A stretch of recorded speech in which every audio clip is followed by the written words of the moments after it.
Hello students. तो आज हम लोग स्टार्ट करने वाले हैं सरकम सेंटर। लास्ट हम लोगों ने क्या किया था? लास्ट हम लोगों ने इन सेंटर और एंगल बाइसेक्टर पे बात किया था। आई होप आप लोगों ने शीट के सारे क्वेश्चन सॉल्व किए होंगे। ठीक है, चलिए तो आज का हमारा, क्योंकि हमारा जो पूरा सीरीज चालू है वो आपका सेंटर्स ऑफ ट्राइंगल चालू है। ठीक है, तो आज का हमारा पॉइंट है वो भी काफ़ी इंपॉर्टेंट है, मैं उससे भी आपके लिए क्वेश्चंस लेके आई हूँ। ठीक है, सरकम सेंटर एंड परपेंडिकुलर बाइसेक्टर। ठीक है, तो पहले हम लोग बच्चे बात करने वाले परपेंडिकुलर बाइसेक्टर को लेके। अब परपेंडिकुलर बाइसेक्टर होता क्या, देखो जैसे मान लीजिए आपके पास में एक ट्राइंगल है, मैंने यहाँ पे एक ऐसा ट्राइंगल लिया। ठीक है, ये आपके पास में एक ट्राइंगल है ए बी और सी। परपेंडिकुलर बाइसेक्टर होता क्या है, देखो उसके नाम से क्लासिफाई हो रहा है कि perpendicular means something 90 degree and bisector मतलब समथिंग हाफ। तो परपेंडिकुलर बाइसेक्टर होगा बच्चे, मान लीजिए आपके साथ में एक साइड है बी और सी, आप उस पर मिड पॉइंट सेलेक्ट करोगे और मिड पॉइंट सेलेक्ट करने के बाद आप उसमें परपेंडिकुलर ड्रॉ करोगे। जरूरी नहीं है कि वो परपेंडिकुलर आपके किसी वर्टेक्स से होके जाए, जरूरी नहीं है। ठीक है, सेम केस में आप यहां से मिड पॉइंट लेंगे, मिड पॉइंट लेने के बाद आप परपेंडिकुलर ड्रॉ करोगे। ठीक है, सेम केस आप तीसरी साइड का मिड पॉइंट लेंगे और यहां से परपेंडिकुलर ड्रॉ करेंगे। तो आपका जो ये पॉइंट आएगा इसको हम बोलेंगे सरकम सेंटर। मैंने क्या किया, मैंने एक ट्राइंगल था मेरे पास में, एक साइड का मिड पॉइंट सेलेक्ट किया, उस मिड पॉइंट से एक परपेंडिकुलर ड्रॉ किया। फिर मैंने दूसरा साइड लिया, उसका मिड पॉइंट लिया, उससे एक परपेंडिकुलर ड्रॉ किया। तीसरी साइड से मिड पॉइंट लिया, उससे एक परपेंडिकुलर ड्रॉ किया। और जहां पर आपके तीनों परपेंडिकुलर बाइसेक्टर इंटरसेक्ट करें और वो डेफिनेटली एक पॉइंट पे इंटरसेक्ट करेंगे, और जो आपका वो इंटरसेक्शन पॉइंट होगा, intersection point of perpendicular bisector की मिड पॉइंट और परपेंडिकुलर, उसको हम बोलेंगे बच्चे सरकम सेंटर। जैसे मैंने आपको पहले ही बोला कि जो आपका परपेंडिकुलर बाइसेक्टर है वो आपके ट्राइंगल के वर्टेक्स से पास हो भी सकता है और नहीं भी हो सकता। राइट, तो आपको इतना तो समझ में आ गया कि भाई जो हमारे परपेंडिकुलर बाइसेक्टर होंगे उनका इंटरसेक्शन जो पॉइंट होता है उसको हम सरकम सेंटर बोलते हैं। तो आप बोलोगे मैम अभी आपने बोला कि ये जो सरकम सेंटर है कहीं पर भी लाई कर सकता है। यस, तो हम बात करते हैं पोजीशन की। जो आपका ये सरकम सेंटर होगा वो डिफरेंट ट्राइंगल में कहाँ पे लाई करेगा, क्योंकि समटाइम्स क्वेश्चन में स्टेटमेंट के फॉर्म में क्वेश्चन पूछ लेता है। जैसे बच्चे अगर मैं यहाँ पे एक्यूट एंगल ट्राइंगल की बात करती हूँ, एक्यूट एंगल ट्राइंगल की, देखो लास्ट टाइम वाले लेक्चर में जो सेम सेंट्रोइड था और आपका इन सेंटर था, वो आपका हमेशा इनसाइड द ट्राइंगल ही लाई करेगा, चाहे आपका ट्राइंगल एक्यूट हो, ऑब्ट्यूस हो या फिर राइट एंगल ट्राइंगल हो। लेकिन आपका जो सरकम सेंटर है वो वेरी करता है। जैसे अगर मैं यहाँ पे एक्यूट एंगल ट्राइंगल की बात करूँ तो एक्यूट एंगल ट्राइंगल में जो आपका परपेंडिकुलर बाइसेक्टर होगा वो हमेशा आपका इनसाइड द ट्राइंगल होगा। ठीक है, ये मान लो ऐसे भी हो सकता है कि यहाँ से परपेंडिकुलर गया, यहाँ से परपेंडिकुलर गया, यहाँ से आया। ठीक है, जरूरी नहीं कि बीच में होगा, लेकिन वो कहीं भी होगा बट इनसाइड द ट्राइंगल होगा एक्यूट एंगल ट्राइंगल में। तो you can say in acute angle triangle circumcentre will always lie inside the triangle. लेकिन बच्चे अगर मैं यहाँ पे ऑब्ट्यूस एंगल ट्राइंगल की बात करूँ तो ऑब्ट्यूस एंगल ट्राइंगल में देखो कैसे होगा। मान लीजिए कि मैंने यहाँ पे एक ऑब्ट्यूस ट्राइंगल ले लेती हूँ, मान लीजिए ये मेरे पास में एक ऑब्ट्यूस एंगल ट्राइंगल है। ठीक है, अगर आप इसका मिड पॉइंट लेंगे और यहाँ से परपेंडिकुलर ड्रॉ करोगे, यहाँ से मिड पॉइंट लोगे परपेंडिकुलर ड्रॉ करोगे और थर्ड साइड का भी मिड पॉइंट लेके परपेंडिकुलर ड्रॉ करेंगे, तो ये आपके ट्राइंगल के आउटसाइड लाई करेगा। ठीक है, तो ऑब्ट्यूस एंगल ट्राइंगल में क्या होता है, ऑब्ट्यूस एंगल ट्राइंगल में आउटसाइड द ट्राइंगल। और अगर वो कभी ऐसा भी पूछ लेता है कि आउटसाइड कहाँ पर, तो बच्चे ये आपका ऑब्ट्यूस एंगल था, ये वाला एंगल अगर मैं नाम दे देती हूँ एंगल ट्राइंगल ABC, तो एंगल बी आपका ऑब्ट्यूस एंगल था। तो ऑब्ट्यूस एंगल के फ्रंट साइड में, ऑब्ट्यूस एंगल के फ्रंट साइड में आपका आउटसाइड द ट्राइंगल आपका सर्कम सेंटर लाई करता है, ठीक है। और अगर बच्चे हम लोग राइट एंगल ट्राइंगल की बात करें, अगर हम लोग राइट एंगल ट्राइंगल की बात करें तो राइट एंगल ट्राइंगल में देखो कैसे होगा। अब मान लीजिए कि आपके पास में एक राइट एंगल ट्राइंगल है, अगर आप इसका मिड पॉइंट सेलेक्ट करते हो और यहाँ से परपेंडिकुलर ड्रॉ करते हो, यहाँ से मिड पॉइंट सेलेक्ट करते हो कि परपेंडिकुलर ड्रॉ करते हो, और यहाँ से मिड पॉइंट सेलेक्ट करते हो, परपेंडिकुलर ड्रॉ करते हो, तो ये आपका हाइपोटेनियस के मिड पॉइंट पे लाई करता है। मैंने क्या बोला है, कई बार क्वेश्चन में पूछा गया है, कई बार, ठीक है। तो जो आपका राइट एंगल ट्राइंगल होता है, आपके राइट एंगल ट्राइंगल में जो आपका सर्कम सेंटर होता है वो होता है mid point of hypotenuse, mid point of hypotenuse. आपके राइट एंगल ट्राइंगल का जो हाइपोटेनियस होगा उसका जो मिड पॉइंट होगा वहां पे आपका सर्कम सेंटर लाई करता है। क्लियर है? तो एक बार अगर मैं दोबारा से बोलूं, एक्यूट एंगल ट्राइंगल में always inside the triangle, obtuse में ऑलवेज आउटसाइड द ट्राइंगल। कहां पे? ऑब्ट्यूस एंगल के फ्रंट साइड में, और राइट एंगल ट्राइंगल में कहां पे? आपके हाइपोटेनियस के मिड पॉइंट पे। अब आप बोलोगे कि मैम हमें समझ में आ गया कि परपेंडिकुलर बाइसेक्टर क्या होता है, सर्कम सेंटर क्या होता है, लेकिन इसका यूज क्या है? अब देखो बच्चे, जब हमने एक सर्कम सेंटर बनाया तो डेफिनेटली एक सर्कम सर्कल भी होता है, एक सर्कम सर्कल भी होता है। तो सर्कम सर्कल आपका होता क्या है? देखो, मान लीजिए आपके पास में ये एक ट्राइंगल है, राइट। आपने मिड पॉइंट लिया, यहाँ से मिड पॉइंट मान लो, चलिए ठीक है, मिड पॉइंट लिया, यहाँ से मिड पॉइंट ले, परपेंडिकुलर ड्रॉ किया, यहाँ से मिड पॉइंट ले, परपेंडिकुलर ड्रॉ किया।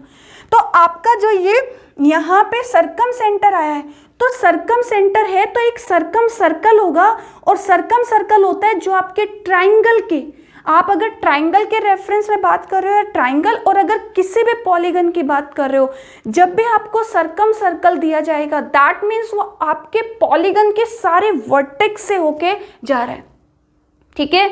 किसी भी पॉलीगन में जब आप सर्कम सर्कल की बात करते हो, मान लो मैंने बोला a polygon is inscribed in a circle, a polygon is inscribed in a circle, that means polygon अंदर है। तो बच्चे जो वो सर्कल होगा वो आपके पॉलीगन के वर्टेक्स से पास होके जाएगा, उसको हम बोलते हैं सर्कम सर्कल। अब आप बोलोगे मैम क्लियर है सर्कम सर्कल भी, तो सर्कम रेडियस भी कुछ होगा? Yes definitely. तो आपका जो सर्कम रेडियस होता है, सर्कम रेडियस को हम ज्योमेट्री में जनरली कैपिटल आर से डिनोट करते हैं। जैसे मैंने लास्ट लेक्चर में इन रेडियस को स्मॉल आर से डिनोट किया था, हम लोग सर्कम रेडियस में कैपिटल आर से डिनोट करते हैं। और कैपिटल आर का फॉर्मूला होता है a into B into C into 4 into area of triangle. अब आप बोलोगे मैम ए बी सी क्या है? बच्चे बहुत क्लियर, ए बी सी आपकी साइड्स ऑफ द ट्राइंगल है, A B C is the sides of the triangle. तो ये फॉर्मूला निकल के आ जाएगा आपका, circumradius is equals to product of the sides of the triangle divided by 4 into area of triangle, right. अब हमने इन रेडियस में भी ट्राइंगल टू ट्राइंगल वेरी किया था कि हम डायरेक्ट, क्योंकि अगर आपको एग्जाम क्लियर करना है तो कुछ चीजें आपको डायरेक्टली भी याद होनी चाहिए। तो अगर बच्चे मैं यहाँ पे इक्विलैटरल ट्राइंगल की बात करूं, इक्विलैटरल ट्राइंगल, अब इक्विलैटरल ट्राइंगल में मान लीजिए ये एक सर्कम सर्कल है, आप बोलोगे मैम इक्विलैटरल ट्राइंगल की तीनों साइड इक्वल होती है, यस। तो बच्चे अगर आप यहाँ पे फॉर्मूला लगाओ r is equals to circumradius के लिए, तो a into B into C, मतलब तीनों साइड आपकी इक्वल है, राइट। और राइट एंगल इक्विलैटरल ट्राइंगल का एरिया का फॉर्मूला क्या होता है? एरिया का फॉर्मूला होता है √3/4 ऑफ a स्क्वायर, यही फॉर्मूला होता है। a स्क्वायर से a स्क्वायर कैंसिल, 4 से 4 कैंसिल, तो r की वैल्यू क्या आ जाएगी? r की वैल्यू आ जाएगी आपकी a/√3। तो in an equilateral triangle circumradius is equals to a/√3। a क्या है आपका? a is the side of the triangle, a is the side of the triangle, याद रखना है आपको एग्जाम क्लियर करना है तो इतनी चीजें आपको डायरेक्ट मालूम होनी चाहिए। अगर आप यहाँ पे राइट एंगल ट्राइंगल की बात करो, अगर आप यहाँ पे राइट एंगल ट्राइंगल की बात करो तो देखो राइट एंगल ट्राइंगल में मुझे फाइंड आउट करना है क्या? Circum radius. सर्कम रेडियस का फॉर्मूला क्या है, ए इंटू बी इंटू सी। राइट एंगल ट्राइंगल में हम इसको क्या बोल देते हैं, परपेंडिकुलर, बेस और हाइपोटेनियस, ये बोल देते हैं।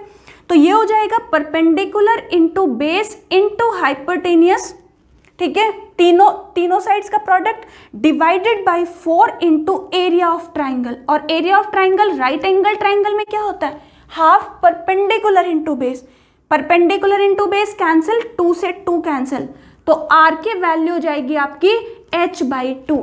आर की वैल्यू हो जाएगी आपकी h/2। याद करो, अगर आपने मेरा लास्ट लेक्चर ध्यान से देखा हो, मैं वहां पे हमेशा आपसे एक चीज बोलती थी कि आपके राइट एंगल ट्राइंगल में जो आप 90 के वर्टेक्स से जो आप मीडियन ड्रॉ करते हो वो आपकी सर्कम रेडियस होती है या फिर वो आपकी हाइपोटेनियस का हाफ होती है। मैंने वहां पे बोला था कि मैं आपको अगले आने वाले लेक्चर में उसका प्रूफ कराऊंगी, क्योंकि वहां पे सर्कम रेडियस डिस्कस नहीं हुआ था तब तक। तो बच्चे, अगर आप किसी भी राइट एंगल ट्राइंगल में 90 डिग्री के वर्टेक्स से एक मीडियन ड्रॉ करोगे तो मीडियन कहाँ पे जाएगी, मीडियन जाएगी आपके मिड पॉइंट पे। किसके मिड पॉइंट पे, क्योंकि 90 के वर्टेक्स से मैंने ड्रॉ किया, तो हाइपोटेनियस के मिड पॉइंट पे। तो आपका सर्कम सर्कल ऐसे कुछ जाएगा। तो ये अगर सर्कम सेंटर है, तो ये रेडियस होगी। तो बच्चे, ये भी आर और ये भी आर, और आर की वैल्यू आपको डायरेक्ट याद रखनी है, circumradius R is equals to half of hypotenuse. इतना क्लियर है, ठीक है। तो हम लोगों ने सर्कल समझ लिया, सर्कम रेडियस समझ लिया। इक्विलैटरल ट्राइंगल में a/√3 होता है और राइट एंगल ट्राइंगल में हाइपोटेनियस डिवाइडेड बाई 2 होता है, ठीक है। अब मैं यहाँ पे आपकी 2 प्रॉपर्टी का और डिस्कशन कर लेती हूँ। वैसे जब सर्कल आता है वहाँ पे हम उसको प्रूफ भी देखते हैं, बस मैं यहाँ पे आपको सिर्फ प्रॉपर्टी देखेंगे। देखिए, आपके प्रॉपर्टी नंबर 1, बच्चे, अगर आपके पास में एक राइट एंगल नॉर्मल कोई भी ट्राइंगल है, ठीक है, और ये है आपके पास में सर्कम सर्कल मतलब आपके पॉलीगन के सारे वर्टेक्स से पास होके जाएगा। तो ये है ए, ये है बी और ये है सी। मान लीजिए ये है आपके पास में सर्कम सेंटर। तो अगर आप इसको ज्वाइन करते हो, तो बच्चे angle BOC is equal to हो जाएगा 2 टाइम्स ऑफ ए। मीन्स अगर ये थीटा है तो ये 2 थीटा होगा। तो आपको कंफ्यूज नहीं होना है। अगर ये इन सेंटर है तो property 90 plus half of angle A थी। अगर ये आपका सर्कम सेंटर है तो प्रॉपर्टी हो जाएगी डबल एंगल। अगर ये थीटा है तो ये 2 थीटा होगा। क्लियर है। एक और मैंने जितने भी प्रीवियस ईयर्स के क्वेश्चंस में देखे या फिर कुछ अच्छे क्वेश्चंस मैंने देखे, तो एक बहुत प्यारी प्रॉपर्टी आपके पास में राइट एंगल ट्राइंगल को लेके, ठीक है। अलग से मैं इसको डिस्कस कर देती हूँ। मैंने कई सारे क्वेश्चंस ऐसे देखे हैं कि राइट एंगल ट्राइंगल में आपको इन रेडियस गिवन है और सर्कम रेडियस गिवन है और आपसे एरिया ऑफ ट्राइंगल पूछा है, ठीक है। तो वैसे तो हमारे पास एक ट्रेडिशनल अप्रोच है, मैंने वो पीडीएफ में भी सॉल्व किया, आप वो भी देख सकते हो। लेकिन आपको याद क्या रखना है, राइट एंगल ट्राइंगल है। सबसे पहली बात, राइट एंगल ट्राइंगल। तो राइट एंगल ट्राइंगल में अगर आपको एरिया फाइंड आउट करना है और आपको इन रेडियस गिवन है और आपको सर्कम रेडियस गिवन है, तो आप इसका डायरेक्ट फॉर्मूला याद रख सकते हो, r² + 2r × r। अब बहुत सारे बच्चों को ऐसे हजम नहीं हुआ कि मैम ऐसे कैसे आ गया। याद रखोगे तो एक बच्चा ट्रेडिशनल अप्रोच से सॉल्व करेगा, एक आप इस तरीके से सॉल्व करोगे, तो आप फास्ट हो जाओगे वहां पे। अब मैं इसको समझा देती हूँ कि ये आया कहाँ से है। बच्चे देखो, अगर ये आपका राइट एंगल ट्राइंगल है, राइट एंगल ट्राइंगल में ही होगा ये परपेंडिकुलर, ये बेस और ये हाइपोटेनियस। क्लियर है इतना। अब अगर मैं यहाँ पे इन रेडियस लिखूं तो इन रेडियस का फॉर्मूला क्या था हमारे पास में, याद है? Perpendicular plus base minus hypotenuse divide by 2। नहीं देखा है आपने इन सेंटर वाला लेक्चर तो पहले वो देखना, ठीक है। और सर्कम रेडियस का फॉर्मूला क्या है, अभी तो प्रूफ किया है, h/2। तो ये हो जाएगा, h की वैल्यू यहाँ से कितनी आ जाएगी, 2r। बस यहाँ पे p + b - h = 2 small r, right. अब आप h की वैल्यू को अगर आप 2r लिखते हो तो ये निकल के आएगा 2r + 2r। अब आप दोनों साइड का होल स्क्वायर कर दीजिए। दोनों साइड का बच्चे जब आप होल स्क्वायर करोगे तो ये निकल के आएगा आपके पास में P square plus B square plus 2pb equal to 4r square plus 4r square plus 8r into R. सिर्फ होल स्क्वायर मैंने ब्रेक किया है। अल्टीमेटली याद तो यही रखना है, बस मैं आपको समझा रही हूं कि आया कहां से। अब देखो P square plus B square की वैल्यू क्या होती है, एच स्क्वायर होती है। Perpendicular square plus base square equal to hypotenuse square. और हाइपोटेनियस क्या है, हाइपोटेनियस की वैल्यू है 2r। मतलब ये कितना हो जाएगा, ये हो जाएगा बच्चे 4r square 2pb equal to 4r square plus 4r square plus 8r into R. 4r square से 4r स्क्वायर कैंसिल हो जाएगा, राइट। चलो मैं यहाँ पे लिख देती हूँ, कभी विजिबल ना हो। तो अगर मैं इसको यहाँ पे लिखूं तो ये 2pb, तो 2pb का वैल्यू आ जाएगा बच्चे 4r square plus 8r into are. अगर आप 2 से कैंसिल करोगे तो pb का वैल्यू आ जाएगा 2r square plus 4r into R. और राइट एंगल ट्राइंगल में एरिया का फॉर्मूला क्या होता है, एरिया का फॉर्मूला होता है half of PB, half of PB. तो जब आप हाफ करोगे तो ये रह जाएगा आर स्क्वायर और ये रह जाएगा आपका 2r इंटू आर। तो अगर किसी भी राइट एंगल ट्राइंगल में इन रेडियस और सर्कम रेडियस गिवन हो और एरिया पूछा हो तो डायरेक्ट फॉर्मूला निकाल देना, डायरेक्ट फॉर्मूला रख के वैल्यू फाइंड आउट कर लेना, नहीं तो ये ट्रेडिशनल अप्रोच आपको फॉलो करना पड़ेगा। ठीक है, मैं ये ट्रेडिशनल इसलिए बताया क्योंकि समटाइम्स क्वेश्चन में जरूरत हो सकती है। क्लियर है। तो 2 प्रॉपर्टी मैंने आपको बताई, एक मेरी लास्ट प्रॉपर्टी और है। लास्ट प्रॉपर्टी आपको याद है जब मैंने साइन रूल कराया था, फिर से बोल रही हूँ, वीडियो नहीं देखी है तो वो वीडियो जाके एक बार देख लेना साइन रूल की, क्योंकि उस पर क्वेश्चंस बनते हैं। तो अगर आपने साइन रूल देखा होगा तो मैंने आपको एक चीज समझाई थी वहां पे। ठीक है, क्या क्या था वो प्रॉपर्टी कि बच्चे अगर ये एंगल ए है, ये बी है और ये सी है, ये side A, this side is B and this side is C, तो साइन रूल क्या कहता था, साइन रूल बोलता था कि A upon sine A opposite side sine का angle, B upon sine B equal to C upon sine C. और मैंने उस लेक्चर में आपसे बोला था कि क्वेश्चन मार्क, क्वेश्चन मार्क। अब इसको फिल करते हैं कि क्वेश्चन मार्क के प्लेस पे क्या आता है। ओके, मुझे एक बात बताओ, सर्कम रेडियस का फॉर्मूला क्या है? सर्कम रेडियस का फॉर्मूला है A B C into 4 into area of triangle, right है। अब ए बी सी और 4 इंटू, बच्चे एक बात बताना, अगर मैं यहां से इसका एरिया पूछूं आपसे तो क्या आप साइन में एक फॉर्मूला होता है एरिया ऑफ ट्राइंगल का, क्या होता है, half of B into C into इनके बीच का एंगल, साइन के साथ इनके बीच का एंगल। क्लियर है। वैसे मैं एक एरिया पे भी पूरा एक सीरीज लेके आने वाली हूं, पर अभी के लिए ये देख लीजिए। तो ये हो जाएगा half of B into C into sine A. अब बच्चे बी सी कैंसिल हो जाएगा, 2 से ये कैंसिल हो जाएगा, तो ये निकल के आएगा r is equals to A upon 2 sine A. या फिर आप बोल सकते हो ma'am a upon sine A का वैल्यू हो जाएगा आपके पास में 2r। ठीक है, तो आपको पता चल गया होगा कि इक्वल टू क्या आएगा, इक्वल टू आएगा 2r। ये याद रखना अच्छे से। तो a upon sine A equal to B upon sine B equal to C upon sine C equal to 2 into circumradius. ठीक है, तो मैंने आपको circumcentre, circumradius, perpendicular bisector का कंसेप्ट सिखा दिया है। मैंने एज इट इज आपके अच्छे वाले नोट्स आपके डिस्क्रिप्शन बॉक्स में अपलोड हो जाएंगे, वो आप अच्छे से देखना। मैंने उसके साथ कुछ क्वेश्चंस भी अपलोड किए हैं, आप वो ट्राई करना। मैं नेक्स्ट वीडियो में उन्हीं क्वेश्चन को सॉल्व करने वाली हूँ। ठीक है, शॉर्ट अप्रोच से। ठीक है, चलिए तो नेक्स्ट वीडियो में मिलते हैं हम लोग। Thank you so much.